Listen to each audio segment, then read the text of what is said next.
Hello friends.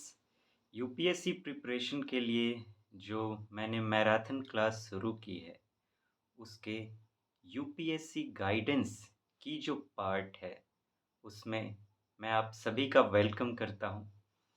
हम लोग already एक पार्ट पर बात कर चुके हैं जिसमें मैंने स्टार्ट की थी। वो पहली क्लास थी कि मैं आपको बताऊं कि किस-किस चीज़ों पर, किन-किन चीज़ों पर हम लोग बात करने वाले हैं यूपीएससी गाइडेंस के अंतर्गत।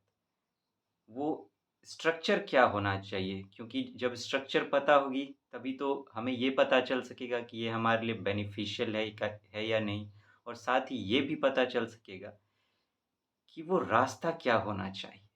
जब तक रास्ता पता नहीं होगा हम मंजिल तक कैसे पहुँचेंगे। तो मैं एक पहले रास्ता बताने की कोशिश कर रहा हूँ।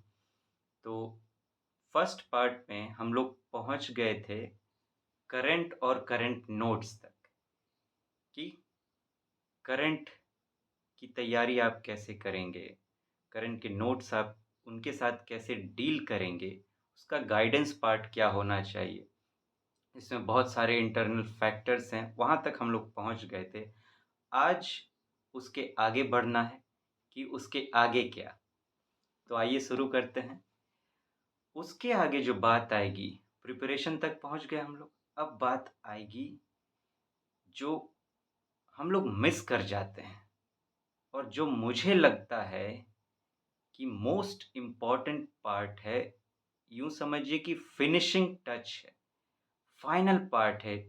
इस ये फाइनल पार्ट अगर मिस हो गया हमसे तो फिर सक्सेस इस एग्ज़ाम में जो अब रिक्वायर्ड है यूपीएससी की, वो नामुमकिन सा हो जाता है। क्योंकि यूपीएससी एक तरह से उसके जो क्वेश्चंस आप देखेंगे तो कंडीशन सा लगता है कि ये तो आपको सीखना ही होगा। सिर्फ पढ़ने से बात बनेगी नहीं, प्रिपरेशन से बात बनेगी नहीं, कुछ एक्स्ट्रा उस प्रिपरेशन में आपको जोड़ना पड़ेगा। तो अब वो कौन-सा स्टेज है, आइए बात करते हैं।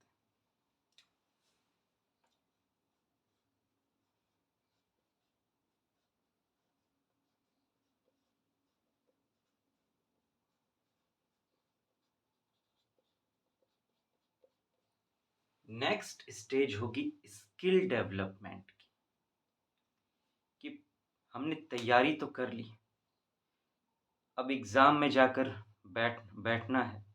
आप बैठ गए, अब क्वेश्चंस आप वहाँ देख रहे हैं, लेकिन आपको समझ नहीं आ रहा कि कैसे डील करें। हमने तो कुछ और पढ़ा था, यहाँ कुछ और लिखा गया है। जो हमने पढ़ा था वो सीधे-सीधे तो यहाँ नहीं लिखा गया है। अगर आप क्वेश्चंस देखेंगे यूपीएससी के प्रीवियस ईयर्स की, तो जो हम लोग पढ़ाई करते हैं, वो डायरेक्टली स्टेटमेंट्स उस तरह से नहीं पूछता। हाँ, लेकिन जो हम लोग पढ़ते हैं वो बेस होता है, उसके बिना उसको सॉल्व भी नहीं किया जा सकता। लेकिन कुछ एक्स्ट्रा करने की ज़रूरत होती है। क्यों? क्योंकि अगर स्टेजेस ऑफ एग्ज़ाम की बात करें तो हमें क्विकली क्विकली सॉल्व करना पड़ता है। टाइम बहुत कम, क्वेश्चंस बहुत ज़्यादा। तो उसके लिए हमने अलग से कुछ नहीं किया। तो अगर हम सिर्फ़ पढ़ाई के बेस पर वहाँ चले जाएँगे सॉल्व करने के लिए, तो हमें बहुत समय लग जाएगा। इसीलिए कुछ अलग करने की ज़रूरत है, और वो अलग चीज़ हमें क्या देगी, हमें क्या आगे लेके जाएगी दूसरों से, वो है स्किल डेवलपमेंट, और वो भी राइट वे में जो यूपीएससी की डिमांड है। स्किल डेवलपमेंट में बात करें, जैसे प्रीलिम्स एग्ज़ाम है, प्रीलिम्स की जीएस पेपर की बात करें, तो अलग-अलग सब्जेक्ट्स के क्वेश्चंस को किस-किस तरह से सॉल्व किया जाना चाहिए। तो वो स्किल आप कैसे डेवलप करेंगे? उस स्किल को डेवलप करने के लिए कि प्रीलिम्स के क्वेश्चन कैसे सॉल्व करें, मेंस के आंसर राइटिंग के लिए क्या-क्या रिक्वायरमेंट है, इंटरव्यू के क्वेश्चंस का जवाब देने के लिए क्या-क्या रिक्वायर्ड है, इन चीज़ों के गाइडेंस पार्ट पर हम लोग बात करेंगे। जैसे प्रीलिम्स के स्किल की बात करें, तो मैंने एक नई स्किल की बात की कि पा अब पावर ऑफ एलिमिनेशन काम नहीं आ रहा है, यूपीएससी ने पैटर्न चेंज कर दिया क्वेश्चंस का। तो वो नया जो पावर है जिसे मैं पावर ऑफ प्रैक्टिकल थिंकिंग कहता हूँ, उसे आप कैसे डेवलप करेंगे? किस तरह से क्वेश्चंस को आप पढ़ेंगे, किस तरह से ऑप्शंस को आप अप्रोच करेंगे, किस तरह से क्विकली आप उसको सॉल्व करेंगे और फिर किस तरह से आप एग्ज़ाम उसकी टिक करेंगे कि आप समझ सकें कि इसको किस तरह से डील करना है। अलग-अलग पार्ट में होगा। फिर अगर मेंस की बात करें, इसी तरह सीसेट पे भी बात करेंगे इसमें प्रीलिम्स में कि सीसेट के किन क्वेश्चंस को आप पकड़ेंगे, उसे कैसे डील करेंगे, पॉइंट बाय पॉइंट, किसे छोड़ देंगे, किस तरह से आप जो आपकी रिक्वायर्ड है, नीड है 33% की सीसेट में, वहाँ तक आप पहुँचेंगे। उसका प्रॉपर गाइडेंस पार्ट। मेंस की बात करें तो आंसर राइटिंग के लिए कौन-कौन से स्किल को डेवलप करने की ज़रूरत है। आंसर राइटिंग अपने आप में स्किल है, लेकिन उस आंसर राइटिंग को सीखने के लिए और भी बहुत सारे स्किल्स की ज़रूरत पड़ती है। वो क्या है जैसे critical thinking skills, power of analysis, power of understanding, power of elaboration, interdisciplinary approach, power to create quick answers in mind, power to implement what is going in mind, दिमाग में जो चल रहा है उसको उसी तरह से नोटबुक पर कैसे उतारें। ये जो अलग-अलग पावर्स हैं प्रीलिम्स के आंसर राइटिंग को लेकर, वो सब आप कैसे डेवलप करेंगे, उस पर बातें होंगी। फिर इंटरव्यू की बात करें तो क्या क्या-क्या पार्ट पर आपको तैयारी करने की ज़रूरत है? डैफ डिटेल्ड एप्लीकेशन फॉर्म क्या होता है? उसको आप कैसे तैयार करेंगे जहाँ से मैक्सिमम क्वेश्चंस इंटरव्यू पैनल पूछेंगे आपसे? उसे आप कैसे तैयार करेंगे? किस तरह के करंट क्वेश्चन को और किस तरह के बेसिक्स से रिलेटेड क्वेश्चन को भी इंटरव्यू में पूछा जाएगा, वो आप कैसे सेलेक्ट करेंगे? उस पर उसको कैसे तैयार करेंगे? पावर ऑफ कम्युनिकेशन स्किल जिसके बिना इंटरव्यू में अच्छा स्कोर कर पाना मुश्किल है। तो वो आप कैसे करेंगे? फिर और भी बात पर्सनैलिटी डेवलपमेंट की बात आती है, वो आप कैसे करेंगे? तो ये अलग-अलग स्टेजेज़ पे स्किल डेवलपमेंट के लिए जो गाइडेंस होनी चाहिए एक-एक पॉइंट पर, उस पर हम लोग बात करेंगे। ताकि आपको बिल्कुल क्लियर हो जाए कि इसके लिए जो मुझे स्किल करना है, किस स्किल की ज़रूरत पहले तो किस स्किल की ज़रूरत है और उस स्किल को डेवलप करने के लिए प्लानिंग कैसे होगी और फिर उस प्लानिंग को इम्प्लीमेंट कैसे किया जाएगा, कैसे उस प्लानिंग को अंजाम दिया जाएगा, इस पर बात होगी स्किल डेवलपमेंट के पार्ट।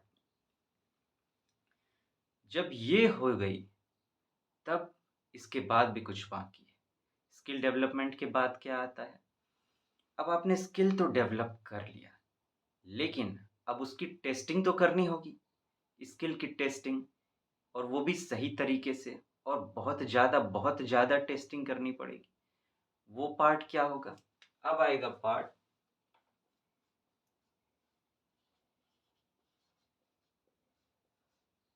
प्रैक्टिस का। राइट प्रैक्टिस क्या हो? एक होता है कि हमने प्रीलिम्स की मान लीजिए क्वेश्चन बैंक आप उठा के आप उसको प्रैक्टिस कर रहे हैं। क्वेश्चन्स आ रहा है, बना रहे हैं। तो प्रैक्टिस के भी बहुत सारे तरीके हैं। तो वो मोस्ट परफेक्ट तरीका क्या है? कि अगर आप उस ढंग से प्रैक्टिस करो, तो मान लीजिए कोई 10 सेट प्रैक्टिस कर रहा है, प्रीलिम्स हो, मेंस हो या इंटरव्यू के क्वेश्चंस को, वो कोई 10-10 सेट को प्रैक्टिस कर रहा है और आप 1 सेट भी प्रैक्टिस कर रहे हो, तो आप उस 10 सेट वाले से आगे हो। तो वो तरीका क्या होगा प्रैक्टिस करने का? कि आपने क्वेश्चंस को पढ़ा, फिर उसको किस तरह से आपको प्रैक्टिस करना है, सॉल्व कर लिया, फिर अपने आप को चेक किया, उसके बाद क्या करना है। मतलब स्टार्टिंग से लेके अब वो कर रहे हैं तब और उसके बाद क्या करना है तब, प्रैक्टिस का सारा पार्ट। तो वो राइट प्रैक्टिस क्या होगी, एकदम मोस्ट परफेक्ट प्रैक्टिस का वे क्या होगा, उस पर गाइडेंस करेंगे हम। जब ये पार्ट हो गया, अब हमने स्किल भी डेवलप कर लिया, प्रैक्टिस भी कर लिया। क्या अब हम रेडी हैं? अब भी कुछ बाकी है। ये आप जब कर रहे होंगे ये सब, तो आप प्रिपरेशन के दौर में होंगे। प्रिपरेशन के दौर में होंगे और एक दौर होगा जब आप एग्ज़ामिनेशन के दौर में होंगे। तो एग्ज़ामिनेशन ईयर का भी अपना एक दौर होता है। तो एग्ज़ामिनेशन ईयर में आपका प्रिपरेशन और तरीका कुछ और हो जाएगा। तो वो एग्ज़ामिनेशन ईयर जो आपका होगा,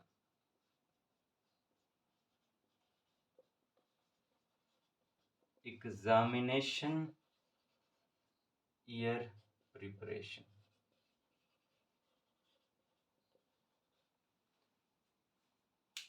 एक होता है आपका प्रिपरेशन का ईयर जो आप पहले करेंगे, और दूसरा वो ईयर जिस ईयर आपको एग्ज़ाम देना है। उस ईयर में आपका आपका स्ट्रक्चर क्या होना चाहिए तैयारी का? कहाँ क्या-क्या होना चाहिए, किस-किस पार्ट में? प्रीलिम्स से पहले कुछ महीने बाकी है, वहाँ पर क्या? प्रीलिम्स और मेंस के बीच कुछ महीने बाकी है, वहाँ पर क्या? मेंस क्लियर हो गया, मेंस और इंटरव्यू के बीच कुछ महीने बाकी हैं, वहाँ पर क्या? इन इन टाइम का आप कैसे इस्तेमाल करेंगे बेस्ट तरीके से? वहाँ पर प्लानिंग क्या होनी चाहिए? वहाँ पर आपको क्या-क्या करने की ज़रूरत है, ताकि आप बिल्कुल सही तरीके से आगे बढ़ सको। इस तरीके से कि आप बिल्कुल अपने मंज़िल के करीब बढ़ रहे हो। ज़रा भी आप डाइवर्ट नहीं हो रहे इधर-उधर। तो उस पर बात करेंगे, एग्ज़ामिनेशन ईयर में आपके आपके प्रिपरेशन का स्वरूप क्या होगा?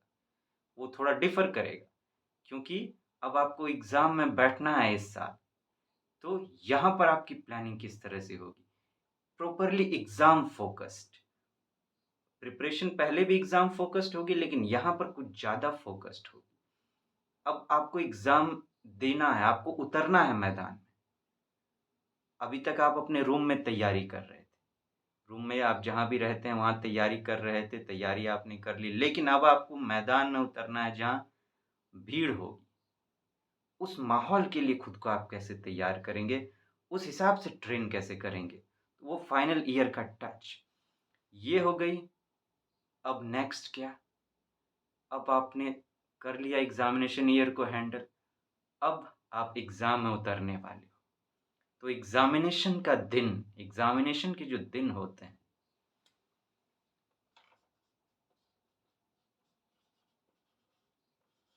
एग्ज़ाम डे, इसकी भी प्रिपरेशन, ये इसे हम सोचते ही नहीं यहाँ तक, और जब वहाँ पहुँचते हैं, तो वो माहौल कुछ अलग होता है। अगर हमने उसके लिए खुद को तैयार नहीं किया, तो वो माहौल हो सकता है हम पे चढ़ने की कोशिश करेगा, हमें डराने की कोशिश करेगा, दबाने की कोशिश करेगा, नेगेटिव थॉट से इतना भर देगा कि हमारे दिमाग को कमज़ोर कर सकता है, और हमारा परफ़ॉर्मेंस जो है, वो ख़राब हो सकता है। इतने टाइम की मेहनत सब बर्बाद हो सकती है। तो एग्ज़ाम डे की प्लानिंग कैसी होनी चाहिए? वहाँ उसके लिए आप कैसे अपने दिमाग को, अपने बॉडी को ट्रेन करोगे इस तरह से कि आप बिल्कुल ना घबराओ उस सिचुएशन से। इतना लाइट आप रहो, इतना ईज़ी आप काम रहो, बिल्कुल शांत और स्थिर कैसे रहोगे आप? तो वो एग्ज़ाम डे के लिए क्या-क्या करना है, उसकी प्लानिंग, उसके लिए गाइडेंस पे बात करेंगे हम। और जब ये बात हो गई, फिर क्या? इसके बाद भी आप कहिएगा कि एग्ज़ाम तो देकर आ गए, अब क्या? नहीं, इसके ये भी बहुत हम लोग गड़बड़ करते हैं। इसके बाद भी कुछ है। क्या?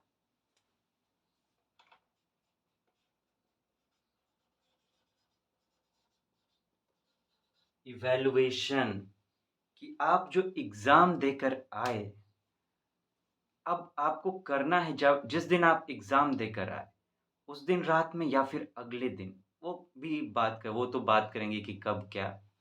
मतलब कि आप जो एग्ज़ाम देकर आए हैं, उसका जो एक्सपीरियंस है, उसको आपको जाने नहीं देना है।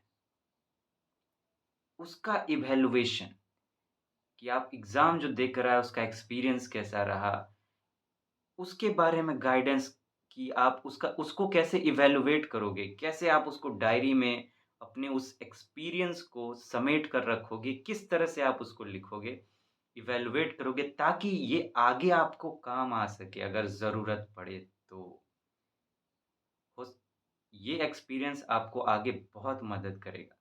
क्या गलतियाँ हुई आपसे, उसको कैसे आप और बेटर कर सकते हैं या अगर बेटर रहा तो कैसे रहा? सारा एक्सपीरियंस जो है उसको आप किस तरह से इवैल्यूएट करेंगे, उसके बारे में बात होगी। ये बहुत इम्पोर्टेंट ये एक तरह से समझिए कि हीरा होता है।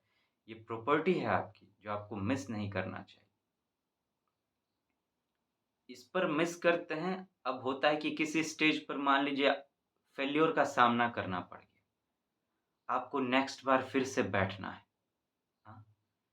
तो अगर आपको पहले से पता हो कि मुझसे क्या गलतियाँ हुई हैं, तो आप बेटर प्लान नहीं कर पाओगे क्या? कर पाओगे ना।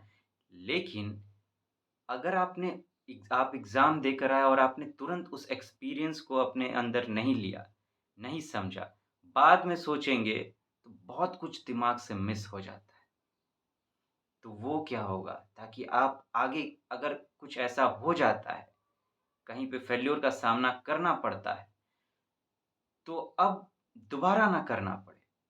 वो पिच परफेक्ट गलतियाँ बिल्कुल हमारे पकड़ में आ जाएँ, उसके लिए इवैल्यूएशन उस पार्ट पर मैं गाइड करूँगा, ताकि आप बेटर प्लान कर सको आगे। और जब ये भी हो गई फिर और कुछ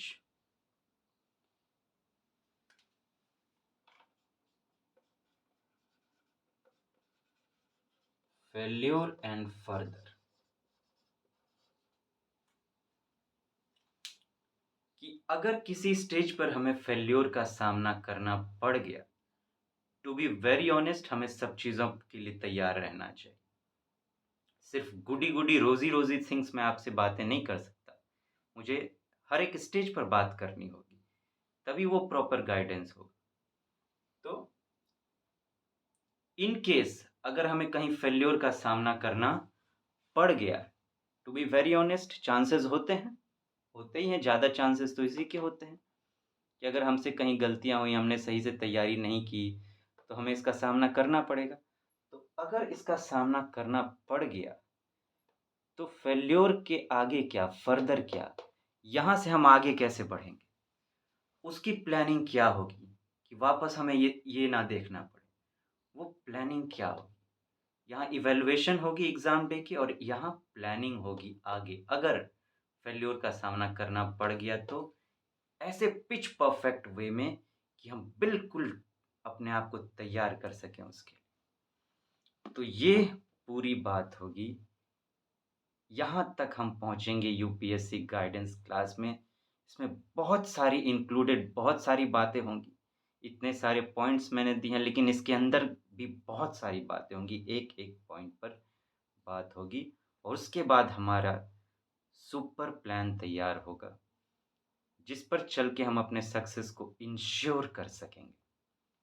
तो आज यूपीएससी गाइडेंस क्लास में हम यहाँ थाम रहे हैं खुद को, फिर आगे बढ़ेंगे। जल्दी मिलेंगे आपसे फ्रेंड्स।